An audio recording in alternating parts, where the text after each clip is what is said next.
Welcome back to the NITE Economics YouTube channel, and today we're going to be looking at the price of Bitcoin, mostly in the 2-week time frame. So if you're liking the content, please subscribe to the channel, drop a like, and without any further ado, let's get into tonight's video. So I haven't made a video in a while, really have been slacking off, sorry about that guys, but promise to try to make videos a little bit more consistently. But anyways, since I've last made a video, Bitcoin went into an uptrend. It tagged on the daily. It essentially tagged the 200-day simple moving average, and it got rejected there several times actually. Well, yeah, like about twice. Let me adjust this guy a little bit. Yeah, it was kind of like just being. It was acting as resistance for Bitcoin there. And then eventually it just got rejected, and now it's sitting at, as of today, May 31st, of the end of May. Tomorrow will be the start of June. Bitcoin sitting at 73,700. It's got $73,800, and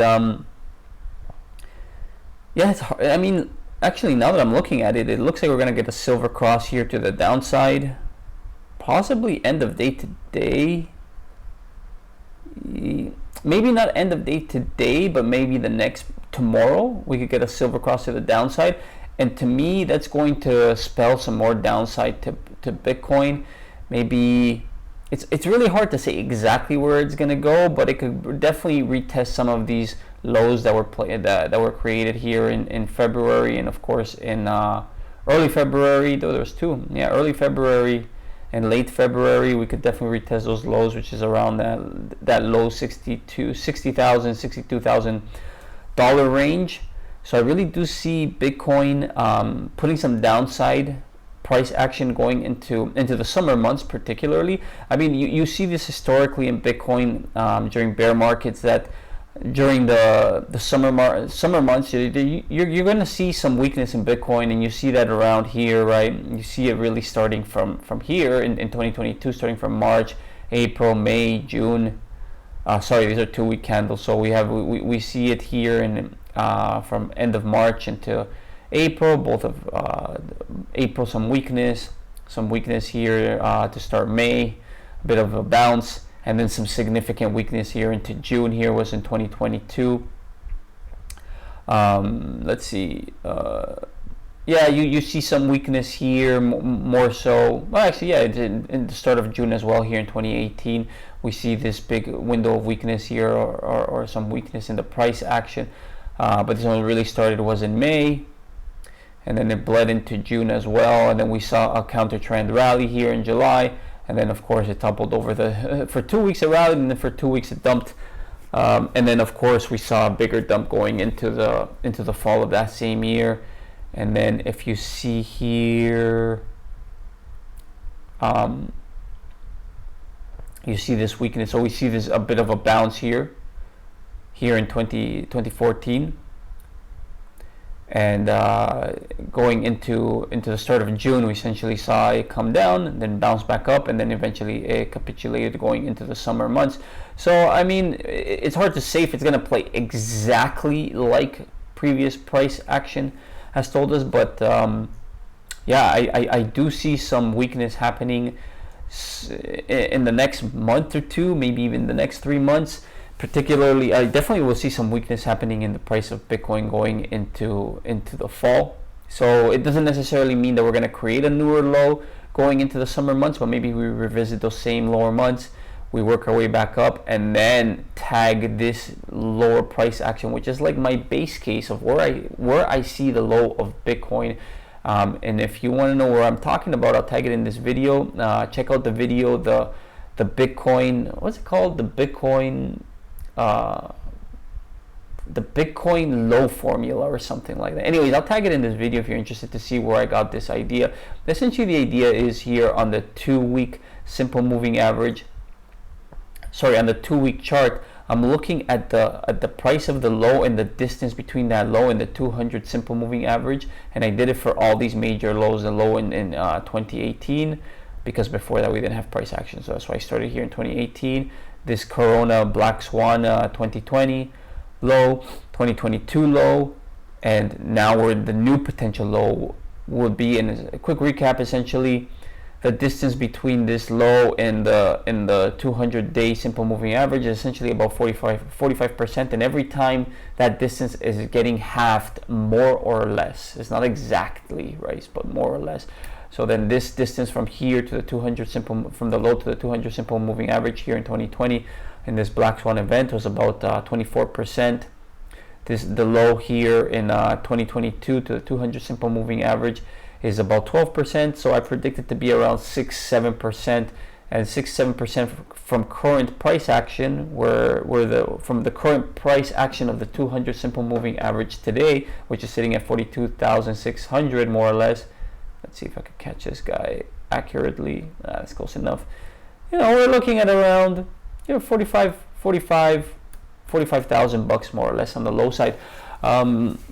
Maybe doesn't get that low, but essentially that would play nicely with how every bear market, the downside has been decreasing moving forward. So the first one here in there's another one before that, but I'm not gonna bother. Maybe we measure it just for shits. Oh, I'm sorry, I swore. I'm not supposed to swear on YouTube, and I don't edit these videos, and I'm not gonna edit that out. So whatever. I hope you guys are okay with that. But again, remember, this is a family-friendly channel. Excuse me for that horrible language. Anyway, so the first one here in 2012, I guess, was around 93,000. I think this one was 88,000. Sorry, 93%. The second one here in 2014 was 88%.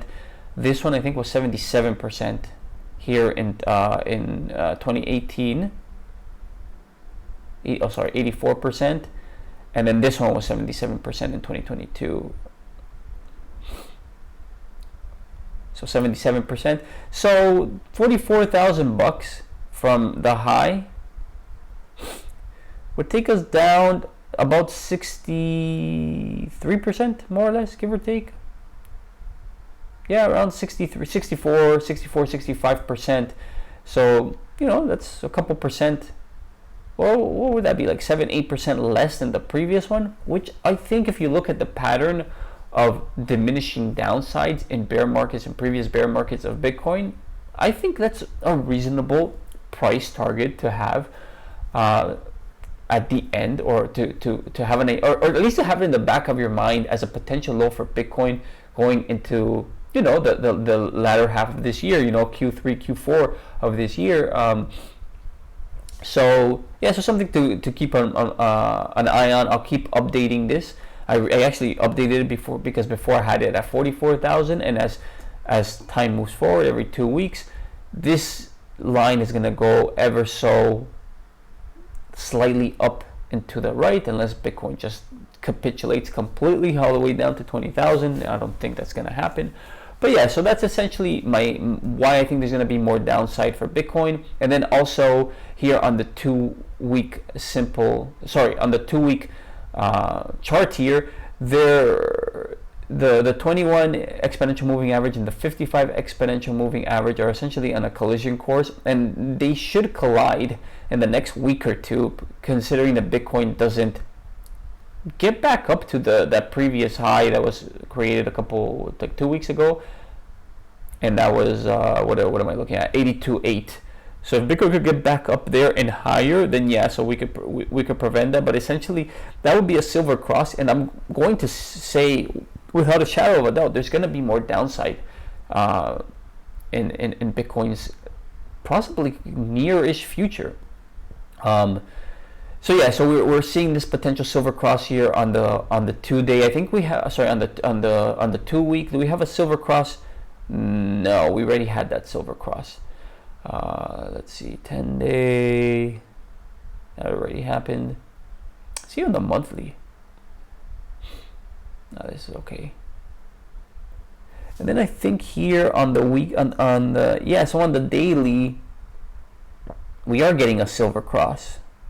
We're pretty damn close to getting a silver cross here. So we'll see what that finishes like today in the next 9 hours. If we get another silver cross here as well, so we would get one on the 24 hour, and then in the next week or two we'll get another silver cross here on the 2 week time frame, and mind you, maybe Bitcoin capitulates before the silver cross happens, but essentially it's not going to look good for our friend Bitcoin. So I do see some more downside going into the summer months.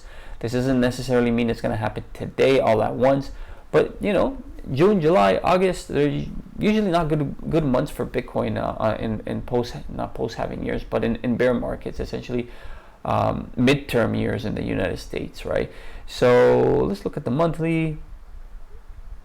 Yeah, and I mean, I guess from a bullish standpoint, you could say, right, that this is just, if we're just looking at this area here, from here to here, right? So we're looking at this area here. I mean, this is just a lower high. You know, maybe the bulls think that this is just going to be a lower high, and then Bitcoin is going to bounce off of this line here, more or less, create a lower high, and then go up into the moon and create newer highs this year. I'm not of that mindset. I don't believe that's going to happen. But, you know, if Bitcoin could get back above 97 bucks, essentially, like, yeah, 97, 98 bucks, 98,000 bucks, 100, around the $100,000 mark, and could stay up there consistently for several weeks, then I would change my mind in terms of where this market is headed. As of right now, I'm going to stay on the bearish side, because history has showed us that Bitcoin always has weakness in bear markets coming into the summer months, like I outlined earlier in this video. And let's take a quick look at our friend here, Bitcoin dominance.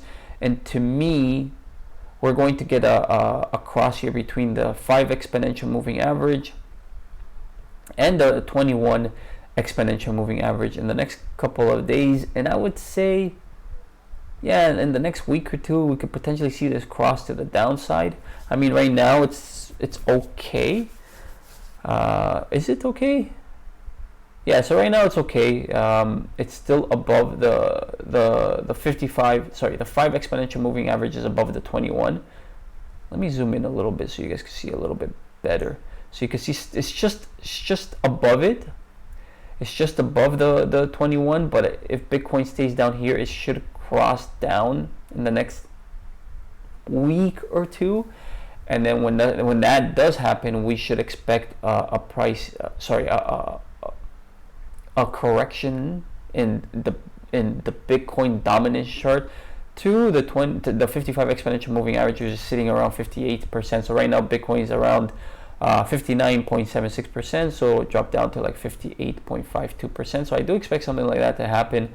Volatility is quite low right now. Yeah, the BBWP, RSIs. I don't know how much you could trust the RSI or even the BBWP on this particular chart, but I don't know, maybe something interesting for you guys. If you guys have seen something and want to point it to my attention or bring it up to my attention, drop a comment down below. And I was looking at here at tether dominance here, and yeah, so I think it created a low here, and it's starting to work its way back up. I think that, and this chart is actually pretty interesting chart actually,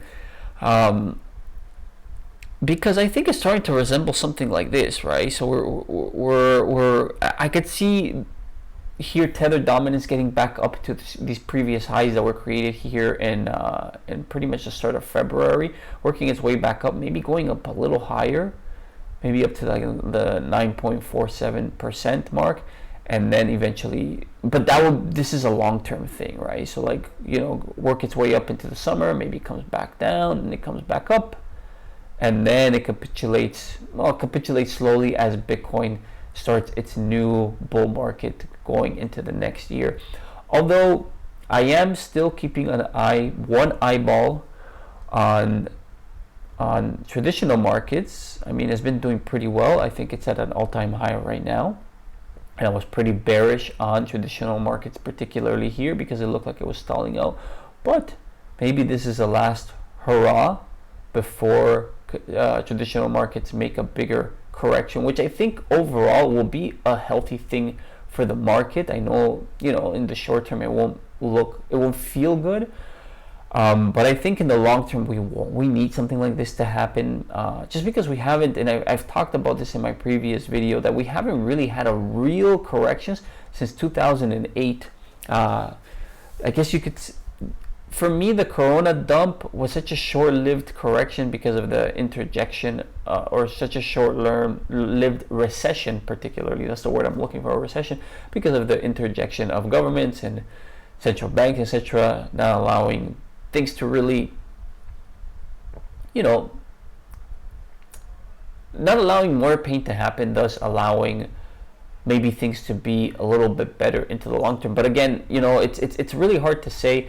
I wouldn't want something significantly catastrophic to happen, but I do think that a correction in the S&P 500, into this range, into these lows that were created in March of 2025, would be overall healthy into the long term for the market. The short term, of course, there's going to be a lot of pain for a lot of people out there, and I don't wish any pain on people, absolutely. But I think into the long term, that would be a good thing for a healthy market. But again, time will see what direction S&P 500. Maybe it'll just continue on and up into the right forever, and we will never see another recession ever again. But I don't believe that, because if you start looking at some of the stuff that's going on in the United States, you're seeing a lot of layoffs happening. You're seeing a lot of layoffs happening just internationally. The Canadian economy is doing horribly. So I do see a recession happening. It's just hard to say when it's going to happen. Nobody has a crystal ball. But in the next year or two, maybe even at the end of this year, we might see some kind of a correction that would lead into more layoffs into the United States, and see the unemployment rate rise in the United States, thus creating this vicious cycle of more downside in the S&P 500, creating layoffs, etc. And then we would see a reset in the business cycle, essentially. Anyways, that's all I have for today. Again, if you guys are that's all I have for tonight. If you're liking the content, please drop a like to this video, subscribe to the channel, and I'll see you guys tomorrow night or whenever I drop another video. See you guys later. Bye.